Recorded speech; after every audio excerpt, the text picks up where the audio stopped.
Alright guys, so the other day I was out on the river and I had this idea. It might be a good one, it might not be, who knows, I'll let you guys decide that one. But I was thinking we need some sort of a river scaling system, an access scaling system that helps us figure out just how difficult it is to find and utilize a put-in or a takeout. So I based this design skill off of something that we use in EMS. It's called the Glasgow Coma scale, and it's a 3 to 15 scale.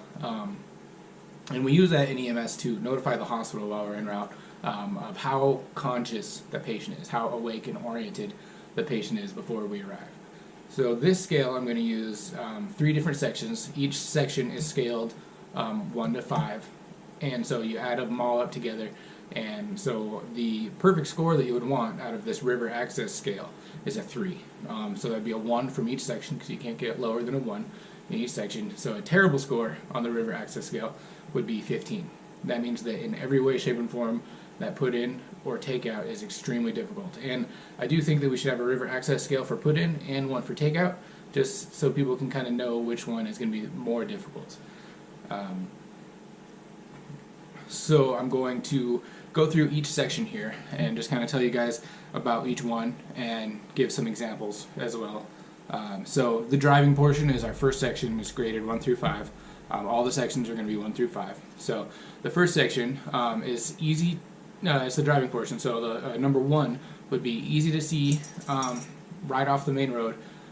Big signs that say river access or fishing access or boat launch, something like that. Just something that is super out there and easy for you to see, right?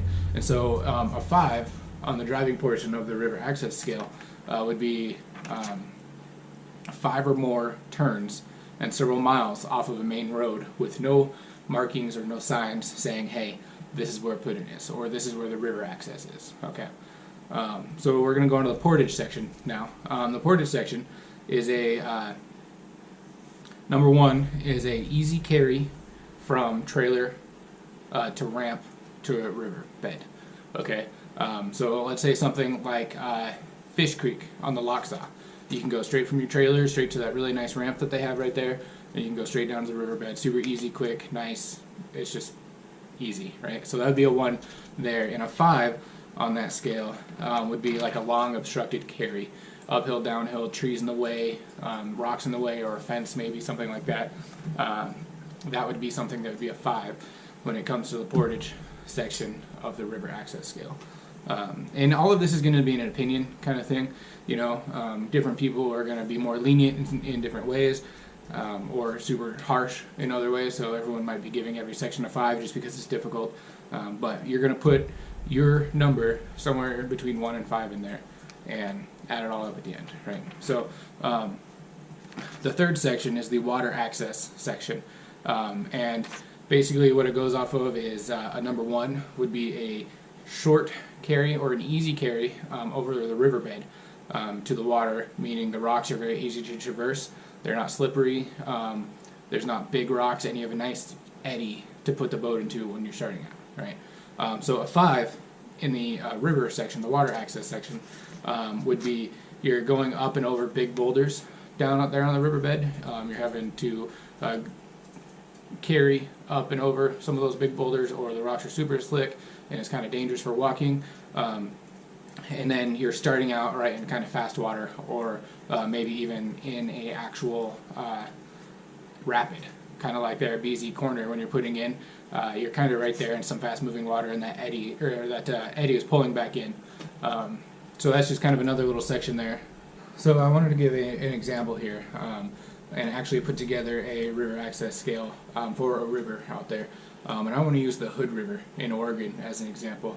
So let's go with the driving portion first. If you're putting in a D bridge out there on the Hood River, there's nothing there that says river access. There's no signs.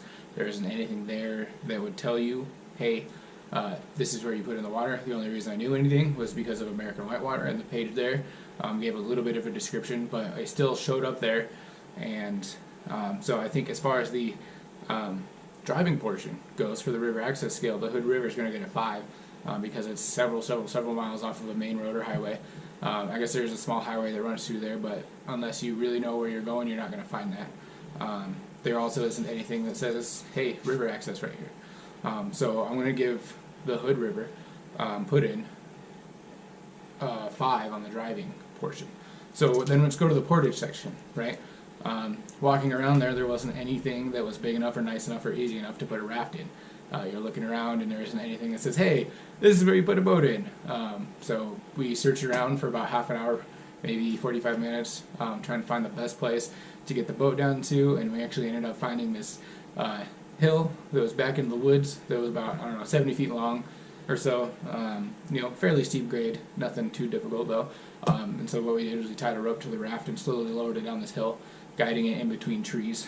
So for the portage section, I would say it's also a 5 because it was very